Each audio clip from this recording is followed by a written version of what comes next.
What's up, YouTube? This is Too Raw for TV. So I want to go ahead and continue with this top 15 centers in pro basketball history list.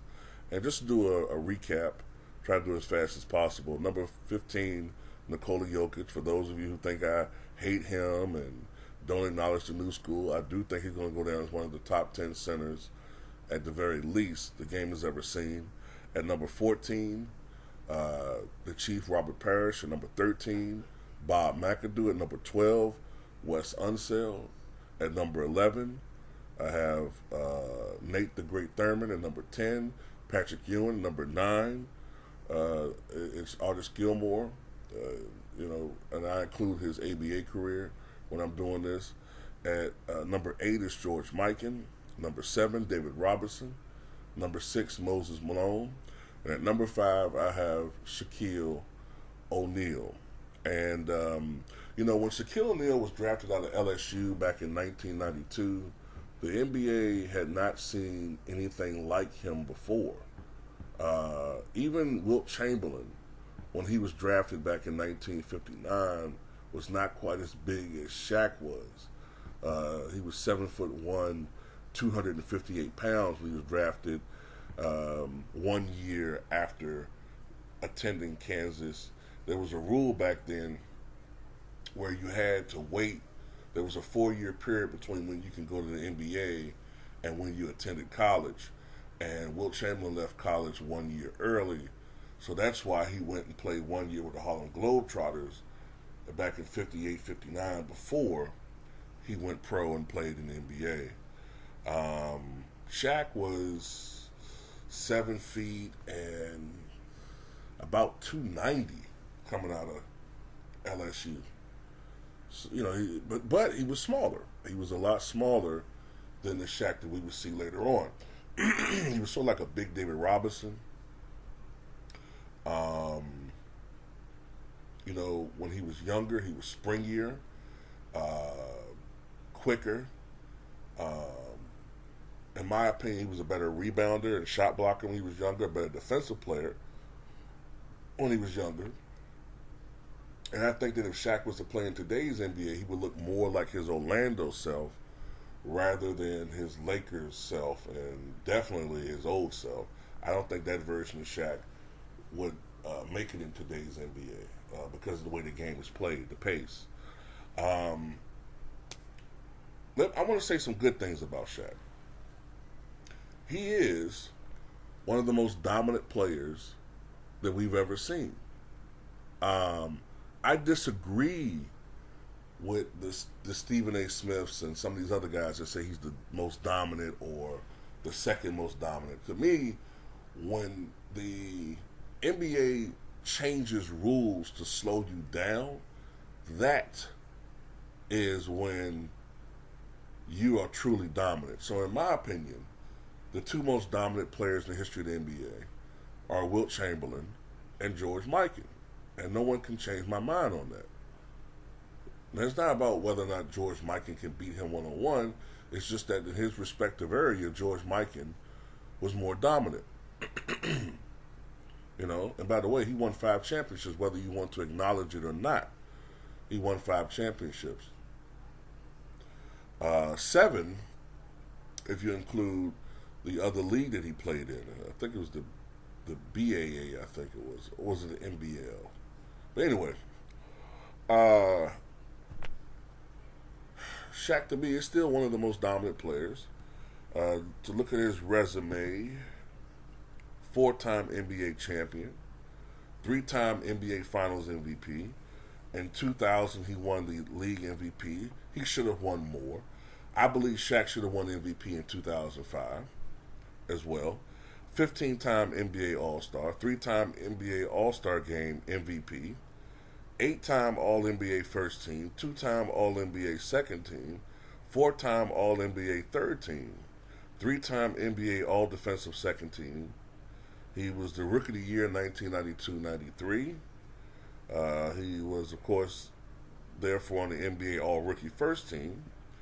Twice he led the league in scoring. During the 1994-95 season, he averaged 29.3 points per game. And in the year that he won the MVP, 1999-2000, he averaged a career high 29.7 points per game. He twice won the IBM award. He's on the 50th and 75th anniversary teams. Now, there's some controversy. There was definitely some controversy as to whether or not he deserved to be on the 50th anniversary team. In my opinion, I don't think he should have been on that team. I don't think he had played enough. By that time, he had only completed 4 NBA seasons. And while he did take a team to the finals, I don't think 4 NBA seasons is sufficient to be on an all-time team in that way. But he was on it. His number 34 is retired by the Los Angeles Lakers. His number 32 is retired by the Miami Heat. He was the Associated Player of Presley. Well, this is actually college stuff. I don't like to read college stuff because I talk more about the pro stuff. But he was a dominant collegiate player. And for his career, he averaged 23.7 points, 10.9 rebounds, 2.3 blocks per contest. A lot of years of him being a journeyman hurt his averages. Because when you look at his career averages, let me go to his first 10 years of his career. His first 10 years of his career, well, let's go first 11. The first 11 years of his career, Shaq averaged 27.6 points, 12.1 rebounds, 2.8 assists, 2.6 blocks, shot 57.7% from the floor when that really meant something. But of course, his Achilles heel throughout his career was his free throw shooting. First 11 years of his career, he was only a 54% free throw shooter. And once you go past those years, let's see something. Once you go past those years and go into his declining years, see if I can pull that up. His free throw percentage gets even worse. The last 8 years of his career, he averaged 17.5 points, 8.8 rebounds, 2 assists, 1.7 blocks. He shot 59.7% from the floor, which is phenomenal. But he shot a paltry 49.5% from the line. And there are some things about Shaq that hurt him. Number one, his increasing lack of conditioning throughout much of his career. The first 3 years of his career, he played in 81, 81, and then 79 games. But in as early as 1995, Shaq began to have some conditioning issues. 95-96, he played in only 54 games. 96-97, he played in only 51 games. 97-98, he played in only 60 out of 82 games. Now, during the strike year, Shaq came out and was in great shape. He played in 49 out of 50 games. Averaged 26 points and almost 11 rebounds. The best I think Shaq was as far as in shape in his prime, or at least close to his prime. Or, yeah, it was his prime, I guess. 1999-2000. I think Phil Jackson motivated him to be great that year. And that year, he led the league in scoring. That was his highest scoring average.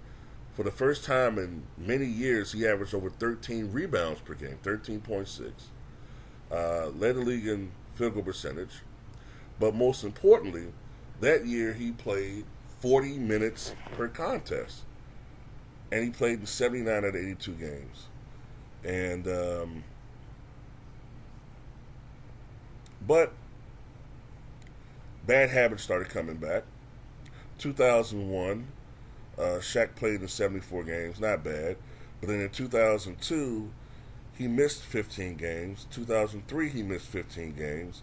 2004, he missed 15 games. And increasingly, he was getting heavier and heavier and heavier to the point where I think it was during the 2003-4 season, he came into training camp nearly 400 pounds.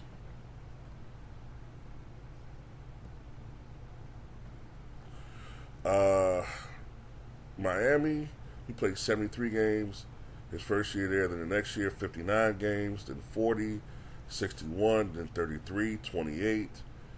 And then he had a bit of a resurgence with the Phoenix Suns. That was the last time he was an All-Star. And then 53 games with the Cavaliers, and then just 37 games with the Boston Celtics. So Shaq definitely had some conditioning issues. He led the NBA in field goal percentage, I think 11 times. 1, 2, 3, 4, 5, 6, 7, 8, 9. No, 10 times. He led the league in field goal percentage 10 times, which I believe is an NBA record. And that's, of course, because of the fact that a lot of Shaq's shots were in the paint, primarily dunks, layups, putbacks, things of that nature. He didn't really shoot much. Most of his shots were in the paint. So, that will account for his high field goal percentage. If he had a bit of a touch, more of a touch, he would have been an even better scorer and had a better field goal percentage. And trying to think of anything else I want to say about the guy. Of course, he was born in New Jersey back in March of 1972. He was, and he'll admit it, he was a juvenile delinquent. He was a problem child. Until, I think he saw a game back when he was a kid watching Kareem Abdul-Jabbar play, and that inspired him to focus on being a basketball player. Luckily for him, he had the size and the height to be a basketball player, and he ultimately did become a great player. I don't take anything away from him when it comes to that. The issue I have with Shaquille O'Neal is that he just didn't live up to the expectations that people had for him. Earlier in his career, he was, sidetracked with wanting to be a rapper and, wanting to get into movies and things of that nature. But ultimately, when Phil Jackson took over as head coach, he got Shaq to focus on basketball. And for a while, it worked. But what ruined that team was Shaq's ultimate lack of discipline when it came to certain things. He and Kobe Bryant clashed.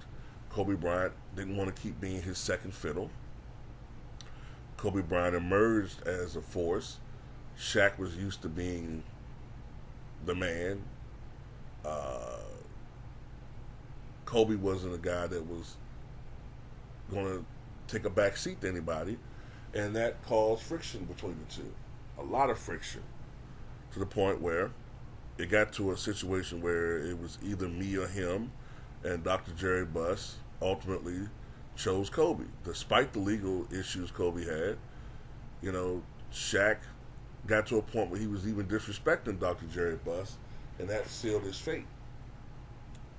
Shaq scored 28,596 points, grabbed 13,099 rebounds, and blocked 2,732 shots.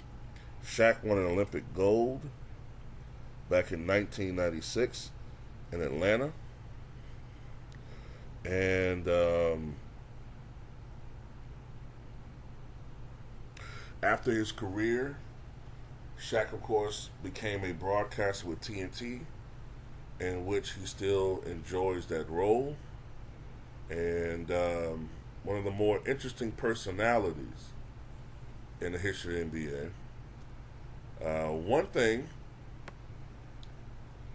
that Shaq holds a record for, a dubious record, is most series getting swept in the history of the NBA. Shaq was swept 6 times in the playoffs. Six times. Six times. Remember, serves me correctly, he was swept in 1994 in the first round against the Pacers. Swept out the playoffs in 1995 in the finals against the Rockets. Swept in 1996 in the Eastern Conference Finals against the Chicago Bulls. I believe he was swept in 1998 in the Western Conference Finals against the Utah Jazz. Swept in 1999 in the Western Conference Finals against the San Antonio Spurs. And then swept in the first round of the 2000, I believe it was that six playoffs against the Chicago Bulls when they were the defending NBA champions. Six times he was swept, far more than any other player. So I think when you look at the fact that he was considered a poor leader at times, he set poor examples. He could be immature. He could be a malcontent. He didn't. He didn't come into the seasons in his best possible conditioning. A lot of these things add up to bring him down. You know what I'm saying? So at the end of the day, I think that's a fair rating. And look, I'm going to say this too. Even though Shaq was extraordinarily dominant in the finals in 2000, 2001, 2002, it wasn't like he was going up against Hall of Fame competition anymore at center. He was going up against an old Rick Smits. Then he went up against the Kimmy Mutombo. And then the next year, he went up against Todd McCullough. It's interesting that the first finals that he participated in, where he went up against a Hall of Fame caliber center and Ben Wallace, he lost. Even in 2005, 2006 it was actually. I have my years wrong. 2006 is when Miami won the championship against Dallas. So that means 2007 was the year that they got knocked out in the first round by the Chicago Bulls. Take that back. But anyway, even in 2006, who was Dallas center? Was it Eric Dampier?